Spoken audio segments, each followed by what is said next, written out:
When mankind sent one ship, the galaxy chuckled, and when it arrived, the large ships appeared during the first contact.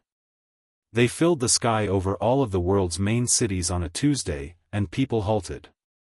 Children who worked were dismissed from school, and the world held its. When the call came, Captain Alan Wright was having lunch. He was a 42-year-old man with gray hair at his temples had a straight back thanks to his 20 years in the Air Force. And sharp eyes that didn't miss anything. "I'm on leave," the voice on the phone said. "Captain, you need to come in now." However, Alan was already grabbing for his jacket when he said, "Not anymore. The president has a jet waiting for you at the UN building in New York." 4.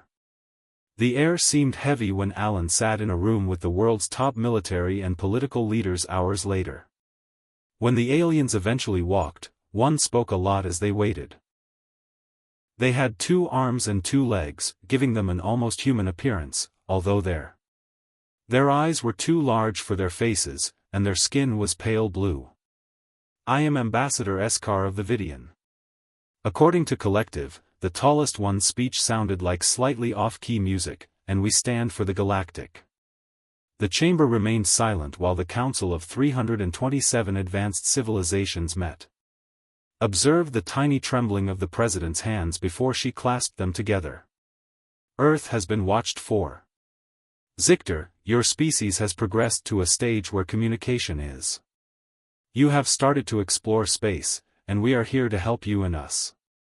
The president was questioned if all young species need to be guided because the cosmos is a hazardous location. "You will be granted observer status within the council with restricted trade privileges and access to certain Chinese technologies have advanced, and if we desire more than." As an observer, the alien's big eyes blinked slowly, "which isn't feasible at. Your species is not prepared this time around because you are too violent and erratic. Is for your protection." After hearing this, Alan felt a chill creep into his gut. Kind of conversation that preceded the dictating of demands. The meeting continued for hours, and the aliens displayed footage of their world's glittering buildings floating in the air and ships that could travel across the galaxy in a matter of days. Medication that could treat nearly any illness, but for every miracle they displayed, they would not disclose till they have proven themselves. The Honorable Zaktar stated, "We will permit one human representative to attend the council as an observer. The remainder of your species will continue to exist here under our care." "You mean under your authority," Alan responded, representing the "Your name?" Captain Alan said as everyone's eyes shifted to him for the first time. "Right, the captain of the United States Air Force, is correct. We have witnessed species like yours, and without the right direction, you will either ruin yourself or endanger others. This is the..." Alan's jaw tightened at the mention of usual protocol. This wasn't a. After establishing a communication system, the aliens exited the meeting with an announcement about how things would return for Earth's response in a month, but it was obvious that they only anticipated one reaction from the world's leaders. Weeks of arguments ensued, with some wanting to fight and others wanting to agree to the aliens' requests. What option did they ultimately choose when they publicly accepted the observer status? But 3 months after the aliens departed, another plan was secretly developed. Alan ended up in an underground facility in Antarctica, where the temperature was extremely low. Awful, but the base was cozy and bustling with activity, according to Captain Wright. Dar. Samantha Foster's name was written on the pocket of the lab coat worn by a woman with red hair pulled back in a tight bun. "Thank you. The doctor told me to come, but I'm still not sure, Alan." Why did Samantha lead him past a security door with a smile on her face when you were the only one who raised their voice during the initial meeting, and since you're our best pilot, they entered a huge. In the middle of the ice-carved cavern was a ship that was unlike any Alan had ever seen. It was dark and sleek, with lines that seemed to tug at his gaze, unlike anything he had ever seen. He inquired, "What is that?" "That is the ISV Defiant," Samantha Interstellar answered. Alan approached the first and only ship of Project Horizon, the warship Defiant. Was small, possibly the size of a Navy destroyer, and the aliens failed to provide us with. They didn't, but they did bring their spacecraft close enough for us to use this technology. Scan, and during their visit, they did leave some intriguing rubbish behind. Reverse engineering what we can guess at the remainder is what we've been working on day and night. Does it work in theory? Alan glanced at her, and you want me to be what the captain is? Yes, we are bringing together the top scientists, engineers, soldiers, and quick thinkers from around the globe.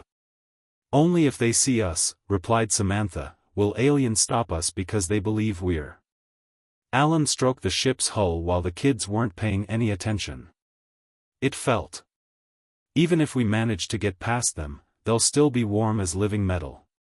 The entire galaxy said, Samsa, we're going, but we're not trying to fight. The Galactic Council has existed for thousands of years in order to find allies there.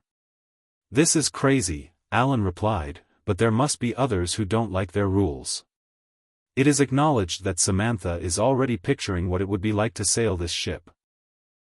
However, it's preferable than waiting here for authorization to join the adult table 6 months later, when the HFY Defiant was prepared. The 100-person crew had secretly rehearsed and discovered how utilize the newly prepared technology to the fullest extent possible on the day of launch. Alan.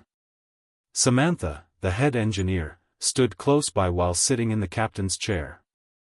All systems ready, Captain, Samantha added, referring to the crew members who were at their posts. Alan's gaze shifted to the main screen, where the ice doors above them began to open, revealing the sky beyond. There was emptiness beyond the sky, and a galaxy somewhere imagined it new. Alan said, let's show them wrong about what humans were capable of. He launched the ship. With its sophisticated engines and no heat trail, HFY Defiant soared silently from Earth.